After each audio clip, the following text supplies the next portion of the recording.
What if I told you a pope once sold indulgences, not just for money, but for sex?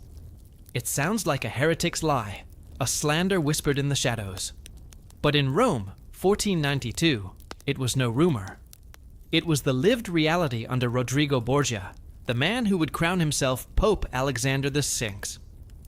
He turned salvation into a marketplace where forgiveness was traded for coin, and sometimes for flesh. This is the story the Vatican would rather you forget. And before we go further, tell me this. Where in the world, and at what time, are you watching this scandal unfold? Drop it in the comments below. And while you're here, help us cross our first milestone, 500 subscribers. Subscribe now and join the circle that refuses to let forbidden history stay buried. Because what follows is not hearsay. It is the darkest scandal of the Catholic Church, and it begins with a pope who turned God's house into his own brothel. Rome, at the close of the 15th century, was a city in contradiction. On one side, it was the capital of Christendom, where the successor of St. Peter ruled as shepherd of the faithful. On the other, it was a city swollen with courtesans, mercenaries, and corrupt nobles who treated the Vatican like a marketplace. Pilgrims crossed continents to kiss relics and buy indulgences, hoping to shorten their stay in purgatory. Meanwhile, cardinals plotted like gang bosses, trading bribes and favors as openly as merchants hawking spices. Rodrigo Borgia was no stranger to this world. He had spent decades climbing through it, mastering its hidden economy. He knew every price, every weakness, every debt owed. By the time 1492 came, the papacy was not a holy office to him. It was the prize at the end of a long campaign of bribes, seductions, and patience. But before we reach the conclave, we need to grasp the currency of scandal: indulgences. These were not trinkets or tokens. They were supposed to be acts of mercy, a remission of punishment granted by the Church. In their purest form, they were tied to sacrifice, pilgrimage, crusade, fasting, works of charity. Yet centuries of abuse had warped them. By the 15th century, indulgences were sold like contracts, stamped with papal seals and handed to the highest bidder. Under Alexander VI, the system descended further. Money alone was not the only coin.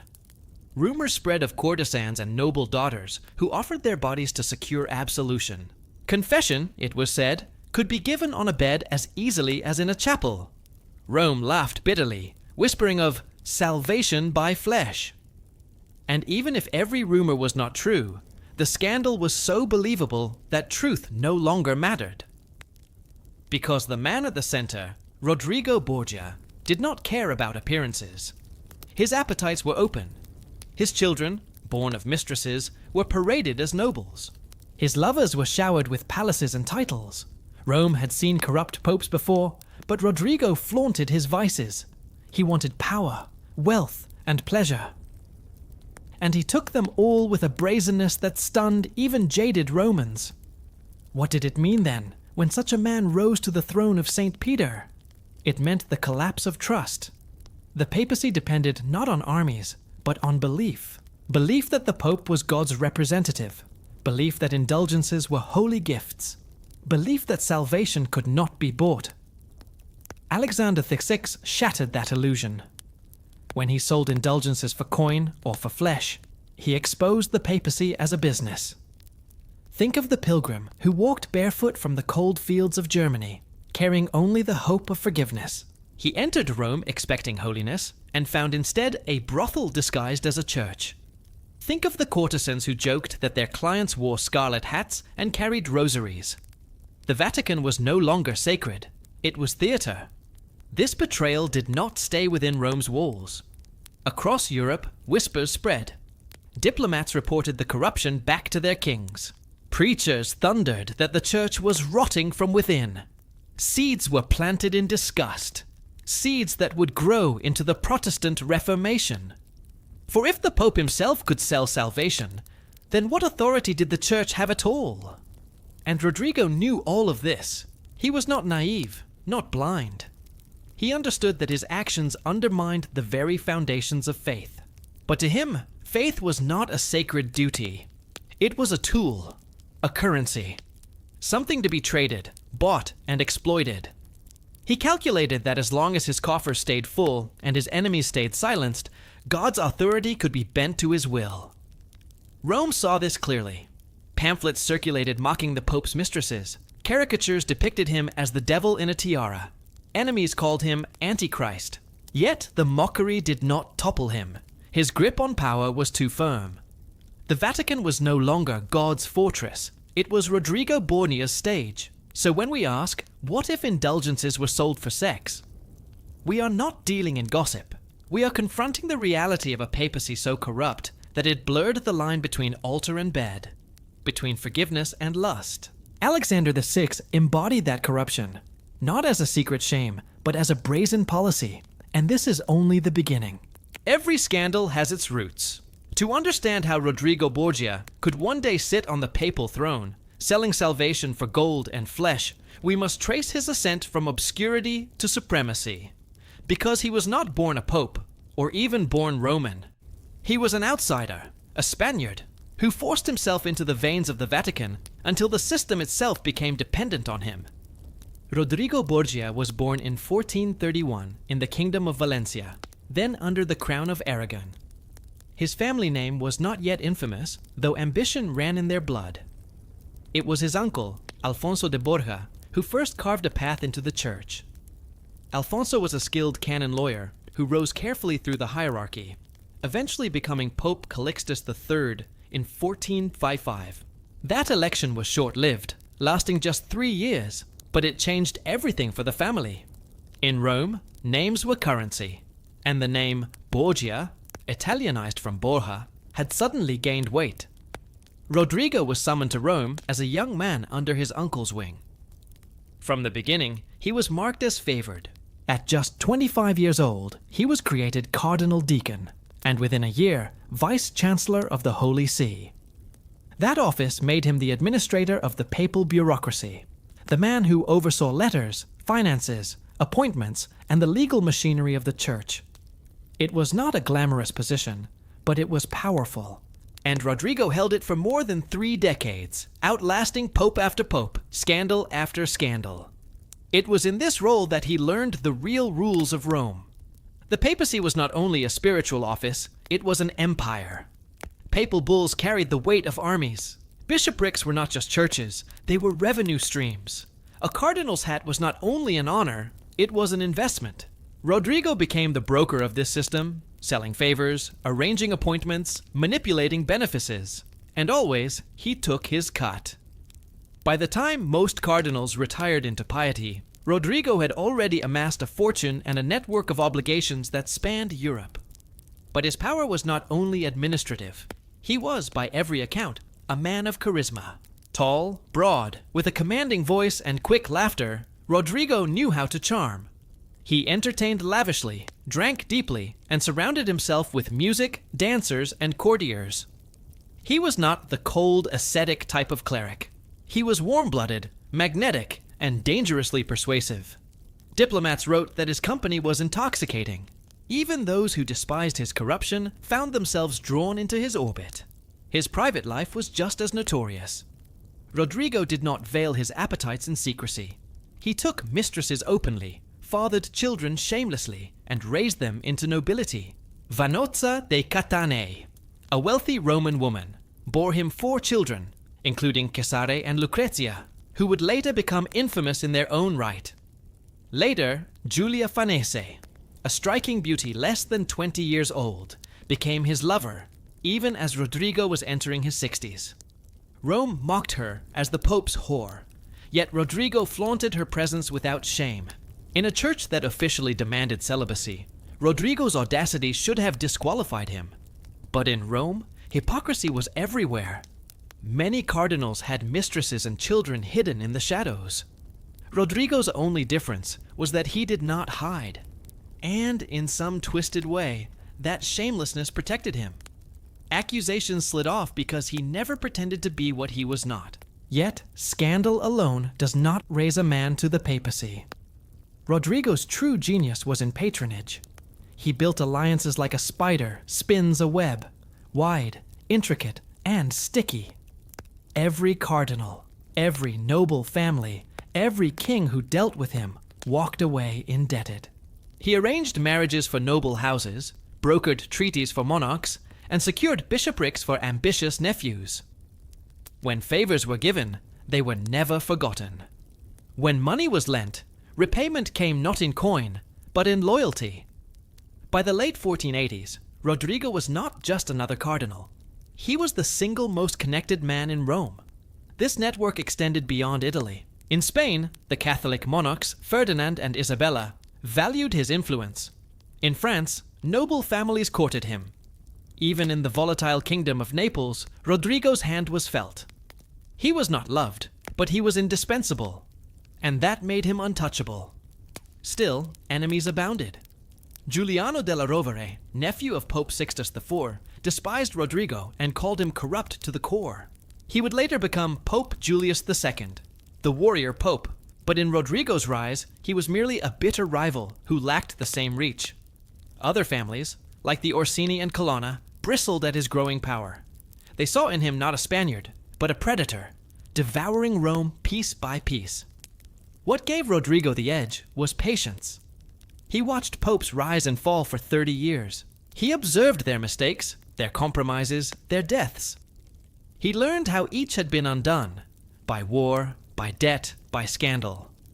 And he avoided those traps. He never rushed. He knew that eventually the throne of St. Peter would be vacant again, and when it was, he would be ready. By the early 1490s, Rodrigo was more than ready. He was wealthy beyond measure, charming enough to disarm suspicion, and deeply embedded in Rome's political bloodstream. When Innocent VIII died in the summer of 1492, Rodrigo's moment had come. His rivals feared it, his allies expected it, and Rodrigo himself had planned for nothing less.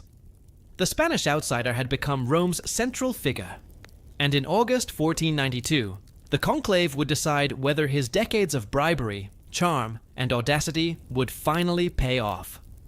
What unfolded next was not a holy election guided by the spirit. It was a marketplace of bribes, bargains, and brazen simony. Rodrigo Borgia would claim the papal tiara, not by prayer, but by purchase. And once crowned Alexander VI, he would begin a reign that turned whispers of scandal into undeniable reality.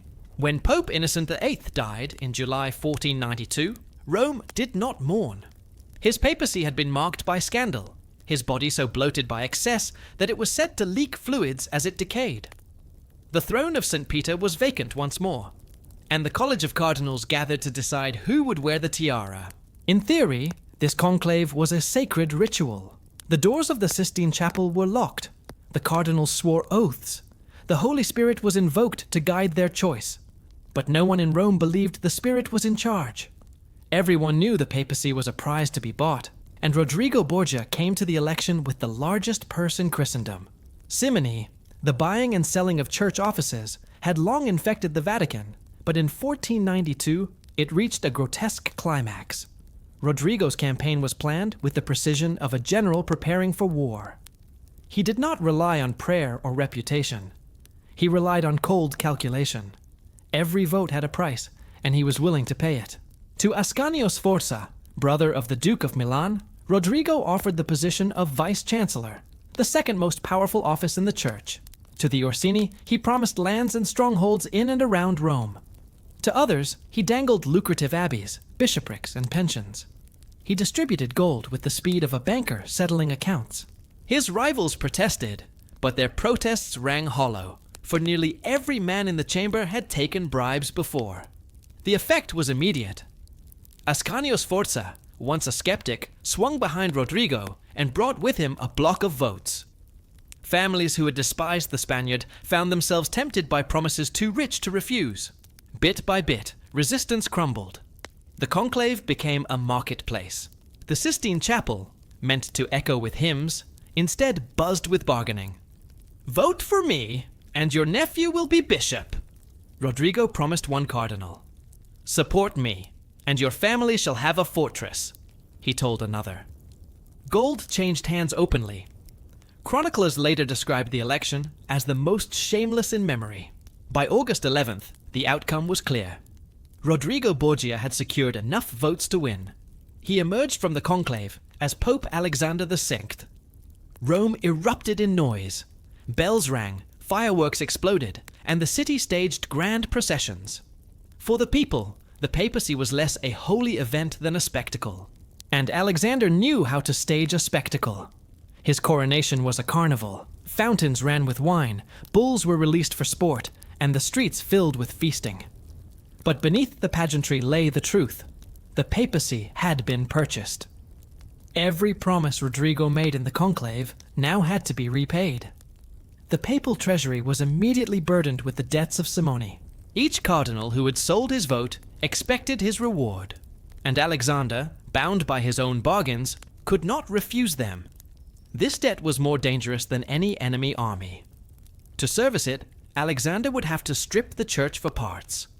Offices were sold, indulgences multiplied, favors handed out like coin. From the very first day, his papacy was enslaved to corruption. His enemies were outraged. Giuliano della Rovere, nephew of Sixtus IV, stormed out of the conclave, denouncing Rodrigo as unfit to wear the tiara. He called him the Antichrist, the corrupter of Christendom. But words were powerless against gold. Rodrigo had not only bought the papacy, he had bought silence. Those who benefited from his deals had no interest in challenging him. Across Europe, the news spread quickly. In Florence, envoys reported the election as a scandal. In Paris, advisors to the king mocked Rome's hypocrisy. In London, whispers of corruption reached the court. Yet, for all the outrage, no king could afford to ignore Alexander. His papal bulls still carried the weight of law. His blessings still crowned monarchs. The contradiction was glaring. Everyone knew the throne was bought, yet everyone still treated it as holy. Alexander reveled in this paradox. He stacked the College of Cardinals with his allies, many of them Spaniards or relatives. He promoted his illegitimate children, placing them in positions of power. He lavished gifts on his mistresses' families, ensuring their loyalty. The papacy ceased to be an institution.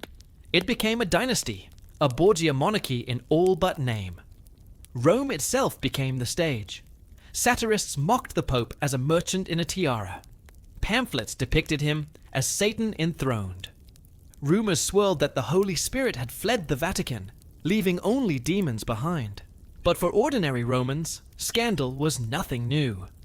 They shrugged and joined the celebrations. If salvation was for sale, at least the city was alive with wine and music. The deeper tragedy was not Rome's cynicism, but Europe's disillusion. For centuries, the church had survived corruption by cloaking it in ritual. But Alexander VI stripped away the veil. Everyone saw clearly. The Pope was not chosen by God, but by bribes. If salvation itself could be bought, then what was left to believe? This was the true consequence of 1492. Alexander Echce's selection revealed the church is rot in full daylight. It did not merely erode trust in one pope, it eroded trust in the institution itself. It was a wound that would fester until men like Martin Luther struck it open with a hammer. But that reckoning was still decades away. In the moment, Rodrigo Borgia had triumphed. He had outspent, outmaneuvered, and outfought his rivals. He wore the fisherman's ring, the keys of St. Peter in his hands, and yet his victory carried a poison. To repay his debts, to satisfy his appetites, Alexander would soon transform the Vatican into something Rome had never seen before, a palace of vice, where indulgences were traded not only for gold, but for flesh. The world had seen corrupt popes before. It had never seen what was coming next.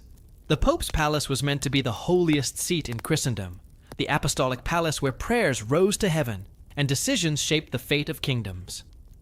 Under Alexander VI, it became something else entirely.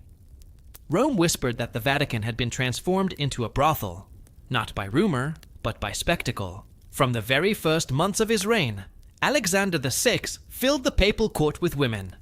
His longtime mistress, Vanozza de Catane, was still alive, but she had been replaced in his favor by Julia Farnese, a young noblewoman scarcely 20 years old. She was strikingly beautiful, with golden hair and pale skin, and the scandal of her presence was inescapable. Romans mocked her as Julia la Bella, the Pope's concubine, and said she lived openly in the papal apartments. Some claimed that her likeness appeared in church frescoes as the Virgin Mary, painted at Rodrigo's order, a blasphemy so audacious that even hardened Romans winced. But Julia was not alone. The papal banquets were notorious for the number of courtesans who attended. Alexander surrounded himself with dancers, singers, and prostitutes, sometimes in the company of cardinals who were supposed to be guardians of celibacy. Rome's chroniclers recorded scenes of women sprawled across banquet tables, of clerics gambling away fortunes, while servants poured endless wine. One German ambassador wrote bitterly that the papal court was a brothel with scarlet robes. These were not isolated evenings. They were a culture. Alexander reveled in them. He staged entertainments where courtesans danced naked before cardinals, contests where women crawled for scraps of food tossed onto the floor, and feasts where marriages were arranged with little more than a nod and a bribe. The Vatican became a theater of appetite, its marble halls echoing not with prayers, but with laughter, music, and moans. The Pope's children only deepened the scandal. Cesare Borgia, ruthless and ambitious, was raised in the papal palace and lavished with wealth. Lucrezia Borgia, married off for alliances, was paraded through the Vatican as though she were a princess. Critics whispered of incest, claiming Alexander used his daughter as a pawn in both politics and pleasure. Whether true or not, the rumors stuck, for in Rome's climate of corruption, nothing seemed impossible. And behind it all, indulgences continued to flow. The Pope's treasury needed constant replenishment to pay for feasts, mistresses, and the debts of simony. Indulgences became the lifeblood of the papacy, sold not only for coin, but, as rumors spread, for flesh. Courtesans who entertained cardinals could expect absolution as payment. Noble families who surrendered their daughters to the papal court found forgiveness flowing just as easily as titles. Salvation was no longer holy. It was a transaction of bodies and purses. Even the architecture of the Vatican changed. Alexander expanded the apostolic palace, not with chapels or libraries, but with apartments for his family and women. He commissioned private gardens where secret gatherings could be held, and Roman chroniclers complained that prostitutes were housed in chambers once meant for pilgrims. The line between holy ground and profane house had been erased. The reaction of Rome was a mixture of outrage and resignation. Many Romans were already cynical. They expected their popes to be corrupt.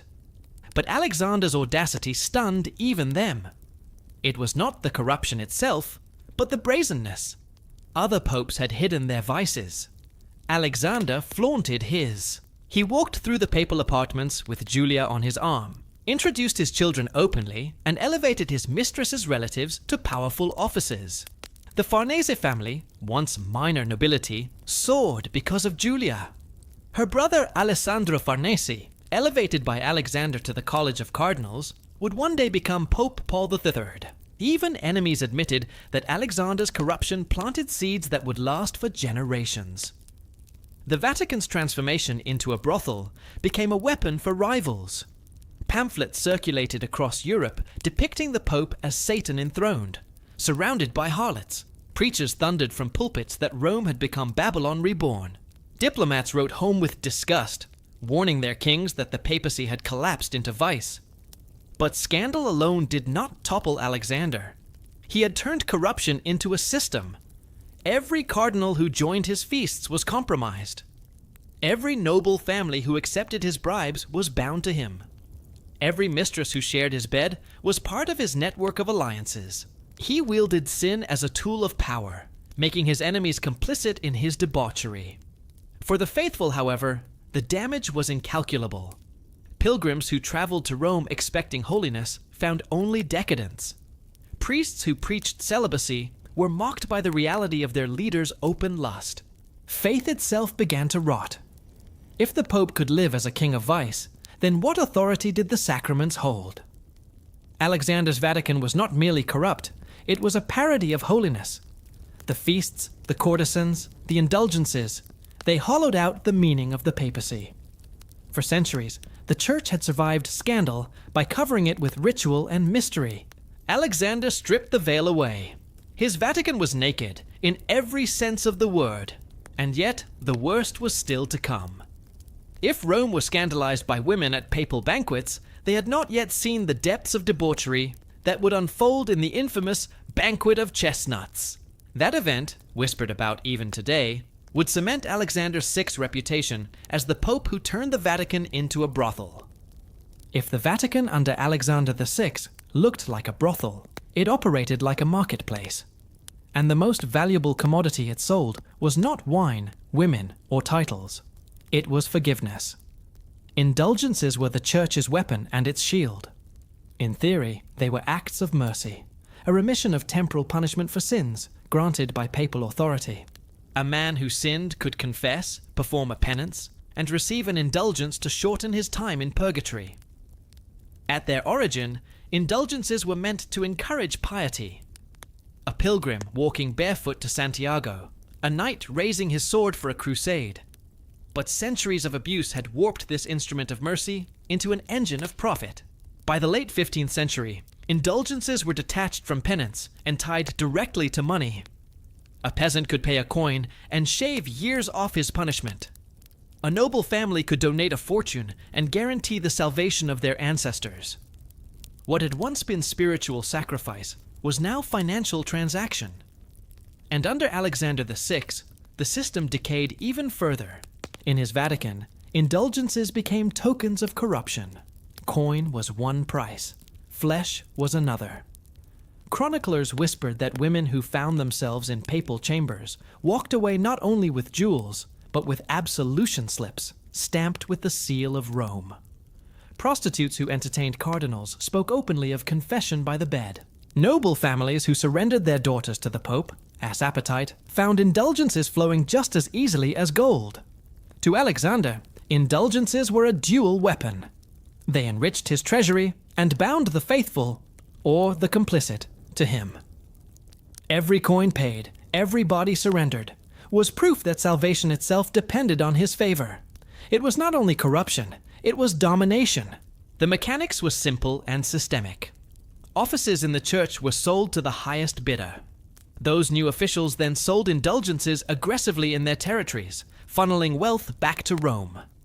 The faithful bought them because they were terrified of purgatory, a place described in sermons as flames that burned the soul for centuries. And Alexander turned that terror into profit. The indulgence trade under his papacy ballooned into a machine, with agents dispatched across Europe. But the darkest stain was not coin, it was flesh. Sexual indulgence, the idea that the body itself could purchase salvation, scandalized Europe like nothing before. The very notion that a pope could exchange absolution for a night in bed shook the foundations of belief. To mock Alexander, satirists drew images of the tiara placed atop a courtesan's head, indulgence papers spilling from her lap. Pamphlets described women leaving the Vatican with both jewels and salvation in hand. Even if not every rumor was true, the plausibility was damning enough. Consider what this meant for faith. For centuries, the Church had warned that sin was death to the soul, that repentance and confession were the narrow road to salvation. Now, under Alexander VI, that road had been paved with gold and flesh. Salvation was not a gift of God, but a purchase from man. The very economy of eternity had been corrupted. Rome's reaction was bitter laughter. Ordinary citizens joked that heaven itself had become a bordello. Priests tried to defend the system, but their words rang hollow when their own leader flaunted mistresses and paraded illegitimate children through the papal palace. To the devout, the despair was crushing. To the cynical, the scandal was proof that the church had become Babylon. Europe watched with disgust. In Germany, in England, in France, stories of indulgences for sex spread like wildfire. Preachers thundered against the rot in Rome. Diplomats reported back to their kings that the Vatican was nothing more than a den of vice. For some, this corruption was opportunity. If salvation could be purchased, perhaps politics could be as well. Kings courted Alexander with bribes, knowing he was a man who understood only transactions. But for others, it was the breaking point. Seeds of rebellion were planted in disgust. Decades later, Martin Luther would nail his theses to a church door in Wittenberg, denouncing indulgences as a fraud. He would not live under Alexander VI, but the shadow of Alexander's corruption loomed over him. When Luther asked how the Pope could sell God's forgiveness like a merchant, it was Alexander VI's Vatican that stood as the unspoken answer. The irony was brutal. Indulgences were meant to save souls. Under Alexander, they endangered them. For by turning salvation into commerce, he hollowed out the very faith he was sworn to protect. He made the Church's authority into a laughingstock, and once faith was mocked, it could not be restored easily. The system was not only moral rot, it was financial rot. The papal treasury grew fat, but debts multiplied as well. Every indulgence funded feasts, mistresses, and bribes. Every coin spent in Rome was a coin extracted from terrified peasants across Europe. The faithful did not know they were paying for banquets filled with courtesans, for jewels hung on the necks of mistresses, for palaces built to house illegitimate children. And so the question lingered, whispered in anger across Christendom. If the Pope himself could sell forgiveness for sin, then what was sin? If salvation had a price, then what was faith? This was the scandal at the core of Alexander the King's reign. Not simply that he sinned, for all men sin. Not simply that he corrupted, for many popes had done the same. But that he made corruption systemic. That he took the holiest of gifts, forgiveness, and turned it into a market of bodies and gold. Rome's brothel was not merely physical, it was spiritual. It was the selling of God's grace itself. And yet, Alexander's Vatican had darker nights ahead.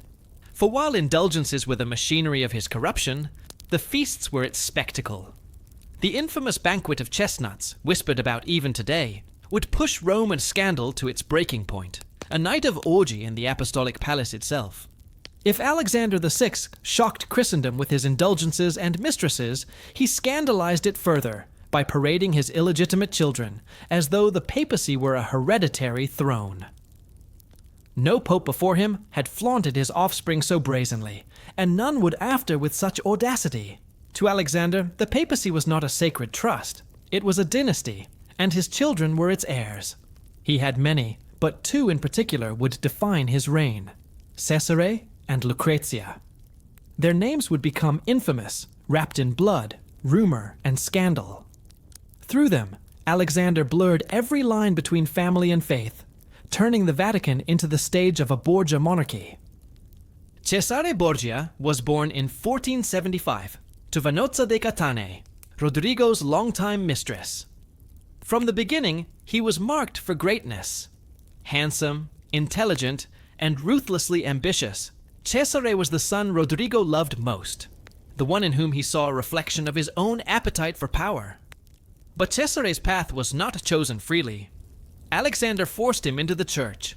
At just 18, he was made a bishop. At 22, he was a cardinal. His red robes were not a calling, but a costume. Everyone knew Cesare was no priest, he was a soldier in waiting, and so he became. In time, Cesare would shed the cassock, discard his cardinal's hat, and become one of the most feared military commanders of the Renaissance.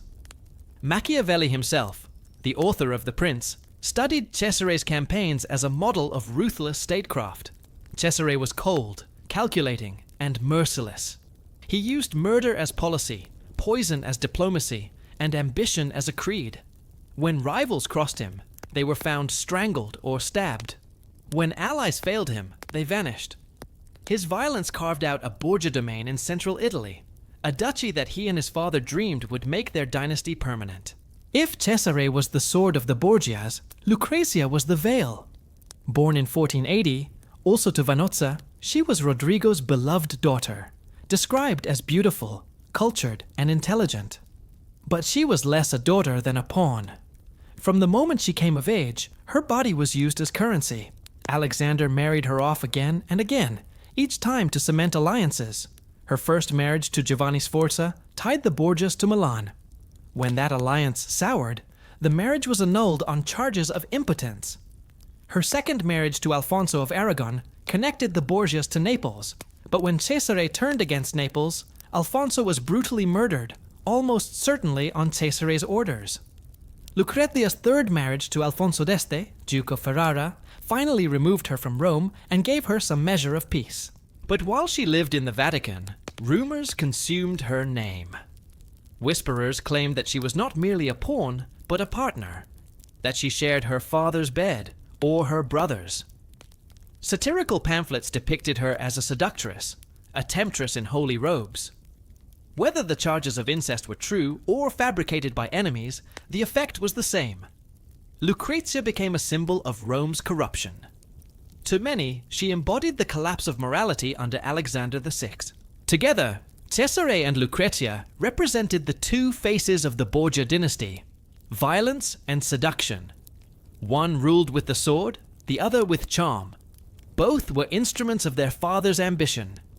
Alexander adored them openly, showering them with titles and wealth, raising them as though the papacy itself were their inheritance. Rome, watching this spectacle, was aghast. The Pope, meant to be celibate, was acting like a king founding a dynasty. The Vatican, meant to be the house of God, had become the Borgia's palace. The nepotism was staggering. Alexander created cardinal after cardinal from among his relatives and allies.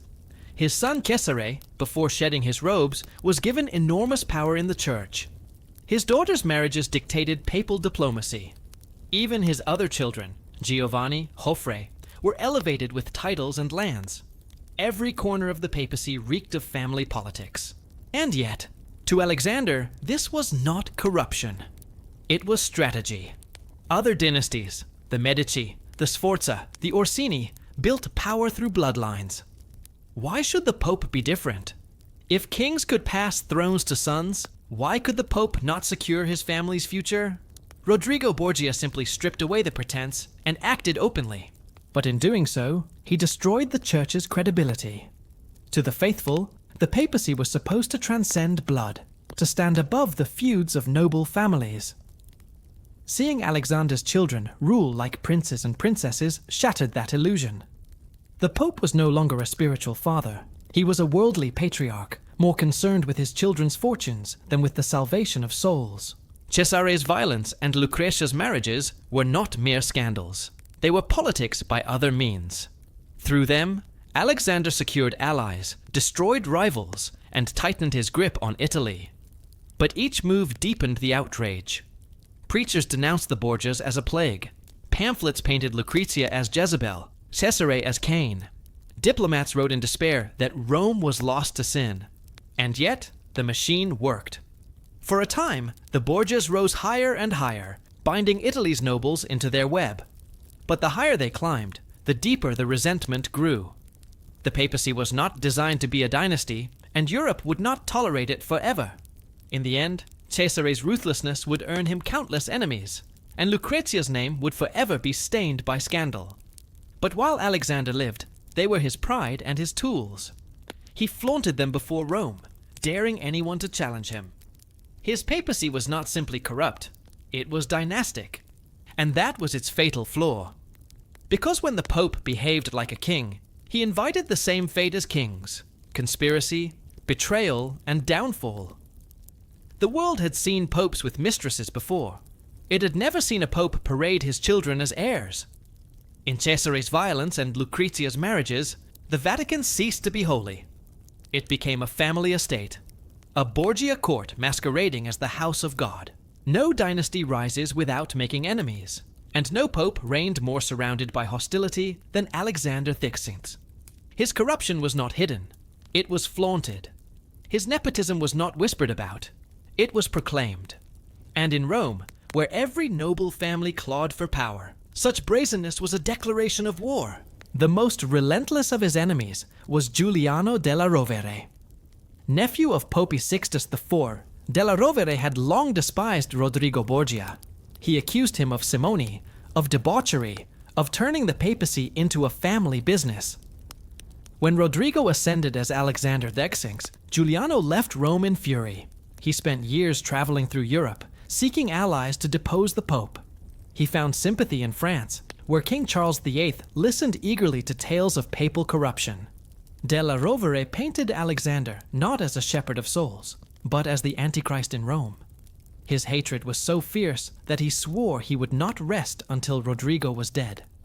Ironically, he would outlive him and claim the papal throne himself as Julius II, the warrior pope. But Della Rovere was not alone. The Orsini and Colonna families, ancient rivals in Rome, bristled at Borgia power. Both families had long histories of controlling the papacy through their cardinals. Alexander's rise disrupted their grip. They saw in him a Spaniard interloper, a man who threatened their centuries-old dominance. Their palaces in Rome became hives of conspiracy, their soldiers ready at any moment to strike. Beyond Rome, the great powers of Italy watched carefully. The Sforza of Milan, the Medici of Florence, the rulers of Naples, all had reasons to distrust Alexander. His shifting alliances, his habit of marrying off Lucrezia as a bargaining chip, his son Cesare's ruthless campaigns, these made him unpredictable, dangerous, and universally resented. Yet none could afford to ignore him. The papacy remained the linchpin of Italian politics. Even in disgust, they courted him. And this was Alexander's hypocrisy. Publicly, he posed as the vicar of Christ. He blessed armies, presided over mass, and issued bulls declaring moral law. But privately, his court was a theater of vice. He condemned sin with his lips, even as he practiced it with his hands. He thundered against heresy, even as he undermined faith. He staged holy processions, even as his feasts scandalized Rome. This double life was not subtle. When he walked through the streets of Rome, he was dressed as a prince more than a pope. Jewels glittering, banners flying. His children rode beside him, guarded by mercenaries. His mistress, Julia Farnese, was housed openly in the Vatican. It was a display of power that dared the world to call him out. And yet, when he stood at the altar, he preached chastity, humility, and devotion. Rome laughed bitterly at the hypocrisy. But Alexander understood something his enemies did not. Hypocrisy was not weakness. It was strategy. By maintaining the outward forms of holiness, he kept the machinery of the church intact. Pilgrims still came to Rome. Kings still sought papal approval. Cardinals still bowed before him. He could indulge in vice privately, so long as he upheld the rituals publicly. The contradiction was grotesque, but effective. This enraged his enemies further. They could not expose what was already flaunted. They could not shock a Europe that already believed the worst. And so they turned to conspiracy. Poison became the weapon of choice. Rumors spread of attempts to slip toxins into his wine, to smear venom on the pages of his prayer books. Alexander himself was said to carry antidotes, fearing assassination at every meal. Yet it was not poison, but politics that most threatened him. France, under Charles VIII, marched into Italy in 1494, aiming to seize Naples.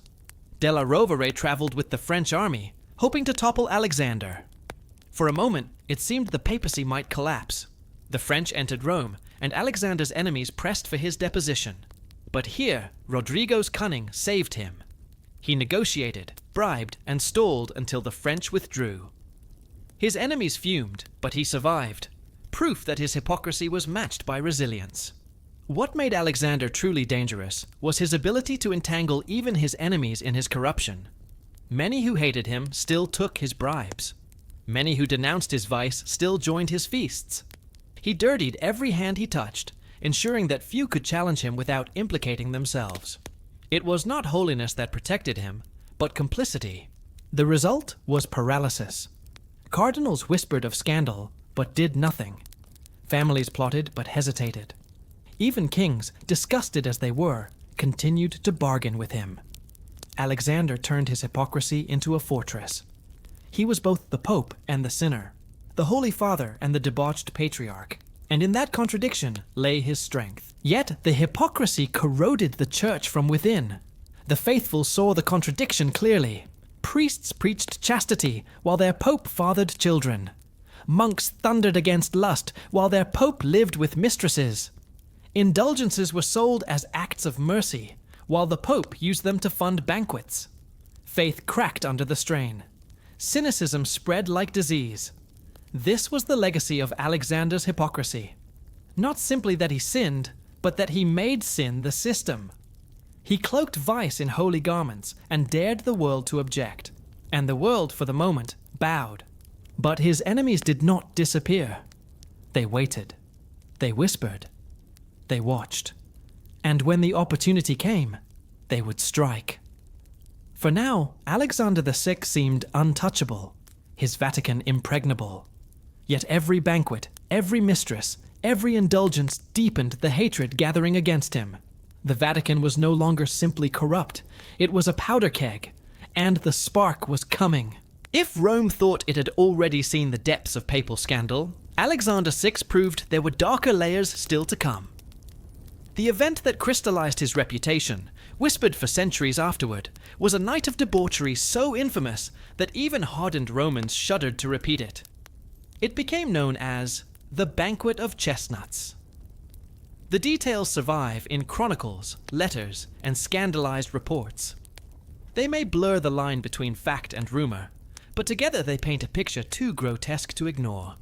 The scene, the apostolic palace itself, the heart of Christendom. The guests, courtesans, cardinals, and the Pope's own children. The entertainment, an orgy staged like theater, with the Vicar of Christ presiding. The story goes like this. On the evening of October 30th, 1501, a banquet was held in the papal palace. More than 50 courtesans were brought in, some say even 100. They were invited not merely to serve, but to perform. As dishes were cleared, the women danced naked among the tables.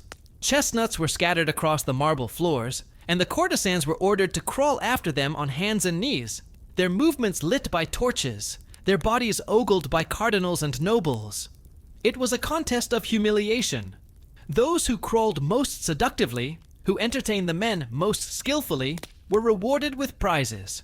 Fine garments, jewels, even gold coins. The Pope himself, it is said, watched and laughed as his daughter Lucrezia presided over the scoring, while Cesare, his son, urged the spectacle on with the ruthlessness of a general commanding troops. When the chestnuts were collected, the feast descended into a full orgy. Guests were encouraged to couple openly on the palace floors.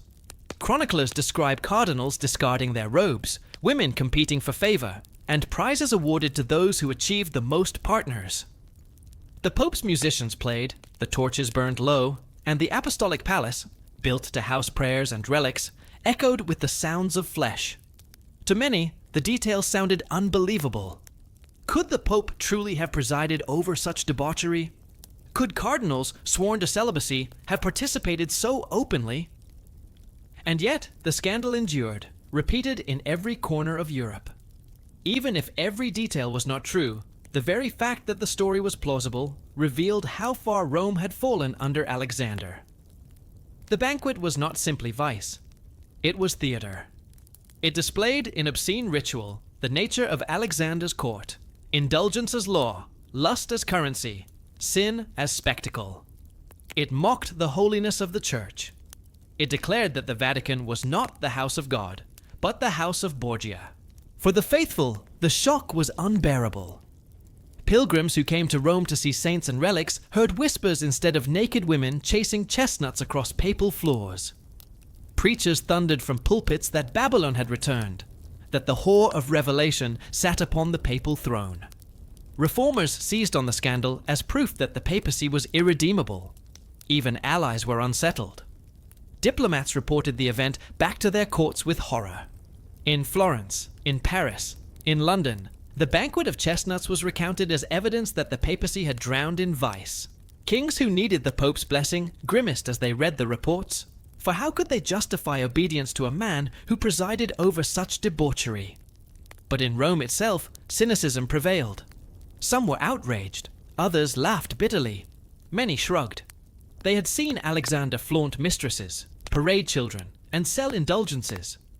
Was an orgy in the apostolic palace really so surprising? Still, the banquet left its mark. It entered the memory of Europe as the symbol of papal corruption. Other popes had sinned. Other popes had indulged. But none had staged vice as spectacle. None had turned debauchery into ritual with such shamelessness. What is striking is how Alexander used the event as power. By involving cardinals and nobles, he compromised them. By making them participate, he ensured their silence. Those who had joined the feast could never accuse him without condemning themselves.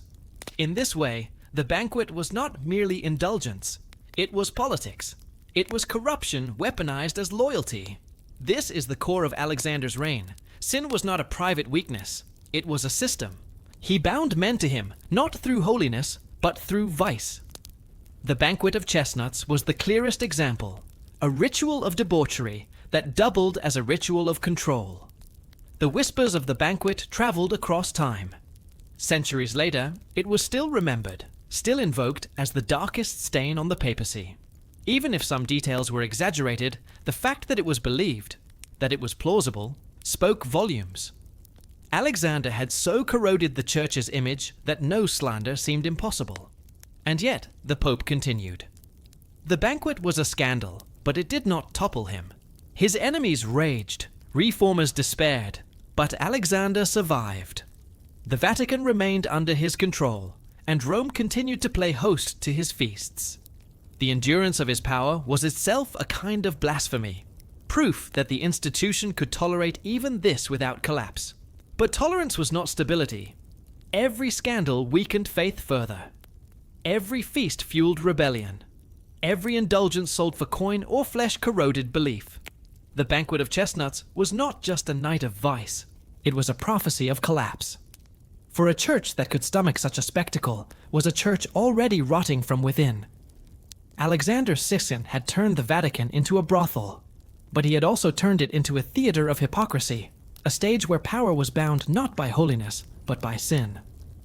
The banquet was the performance, the Vatican the stage, and the Pope himself the master of ceremonies. And though he laughed that night, the laughter echoed like a funeral bell. For with each scandal, he was digging the grave not only of his reputation, but of the papacy itself. For more than a decade, Alexander VI had ruled Rome with vice, spectacle, and ruthless calculation. He had bought the papacy, flaunted his mistresses, elevated his children, and turned the Vatican into a theater of sin. But no dynasty lasts forever. By the opening years of the 16th century, the Borgia papacy was staggering under the weight of its own corruption. The decline had begun, and death would come swiftly. The turning point was Cesare Borgia's ambition. Rodrigo's beloved son had abandoned his cardinal's robes and reinvented himself as a warlord, carving out territories across central Italy. Cesare's campaigns were ruthless. Towns were sacked, rival nobles strangled, conspirators lured to banquets and murdered. His methods inspired terror and admiration alike. Niccolò Machiavelli, observing him firsthand, would later use Cesare as the model prince in his writings. Cold, pragmatic, unflinching. But Cesare's violence, while effective, bred enemies. The Orsini, the Colonna, the Baglioni. Italy's noble houses seethed with hatred. Even allies feared that Cesare would one day turn on them. Rome trembled under his power, but resentment simmered just beneath the surface. Alexander fueled this resentment with his endless nepotism. He showered Cesare with titles, placed Lucretia into one marriage after another to cement alliances, and elevated relatives to the College of Cardinals. Rome's nobles, already disgusted by his indulgences, now saw the papacy openly transformed into a Borgia monarchy. The Pope's enemies multiplied, waiting only for the moment to strike. That moment came in 1503. By then, Alexander was in his 70s, still vigorous but showing his age. His health, once robust, began to falter. Rome buzzed with rumors of plots against him. Poison was whispered about constantly, a weapon so common in Renaissance Italy that every goblet of wine seemed suspect. The story of his death is tangled in mystery, wrapped in contradiction. According to one account, Alexander and Cesare dined together at a banquet, planning to poison a wealthy cardinal in order to seize his estates. But the poisoned wine was mistakenly served to them instead. Both fell gravely ill. Cesare survived, though scarred for life. Alexander did not. Another version claims he simply succumbed to fever, his body weakened by years of excess. Yet the symptoms described, violent sweating, blackened skin, convulsions, sounded more like poisoning than natural illness. Whether by mistake or by design, many in Rome believed the Pope had died by the very weapon he so often used against his enemies. His death on August 18, 1503, sent shockwaves through the city. But the reaction was telling. There was no mourning, no solemnity. Instead, Romans celebrated. Bonfires were lit in the streets. Crowds jeered as news spread that the hated Pope was gone. The Vatican, once a fortress of vice, seemed suddenly hollow. The final indignity came in death itself. Alexander's body swelled grotesquely, his skin blackened, his corpse so bloated that it barely fit into the coffin. Chroniclers described it as if the corruption of his soul had risen to the surface, his flesh mirroring the decay of his reign. The Pope who had turned the Vatican into a brothel left the world as a spectacle of rot. Cesare, once the terror of Italy, was too sick to act. He could not secure his father's succession, could not protect the Borgia fortune. Enemies struck swiftly. The Orsini and Colonna rose against him. The College of Cardinals, eager to wash away the stain of the Borgia name, elected Pius III, and soon after Julius II, Giuliano della Rovere, Alexander's old enemy. The man who had sworn to destroy Rodrigo Borgia finally sat on the papal throne, and his first act was to dismantle the Borgia dynasty. Cesare was exiled, stripped of his titles, and eventually killed in a skirmish in Spain. Lucrezia, far from Rome, lived out her days as Duchess of Ferrara, her name forever stained by scandal. The Borgia dream of dynasty collapsed overnight, its ruins scattered by vengeance. What remained was legacy. Alexander VI had reigned for 11 years, but the damage he inflicted would last for centuries. His corruption was not unique. Other popes had sinned, other popes had indulged. But Alexander's audacity, his shamelessness, his transformation of the Vatican into a marketplace of bodies and indulgences, this was unmatched. He embodied everything his enemies accused the papacy of being. And that embodiment was fatal. Trust in the papacy, already fragile, fractured under his reign.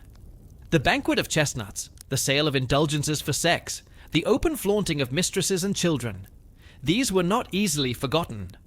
They spread across Europe as tales of horror, fueling disillusion. By the time Martin Luther rose in rebellion a decade later, Alexander II's scandals stood as proof that Rome was beyond redemption. The Protestant Reformation did not begin with him, but it found in his legacy its most damning evidence. In death, Alexander became a warning. He was remembered not as a shepherd, but as a corrupter. Not as the vicar of Christ, but as the merchant of souls. His body rotted quickly, as though nature itself hurried to erase him, but history would not forget. His name became shorthand for papal debauchery, invoked whenever the church was accused of sin. And yet, there was something almost inevitable in his fall. He had built his papacy on corruption, bound his allies through sin, and flaunted his power through scandal.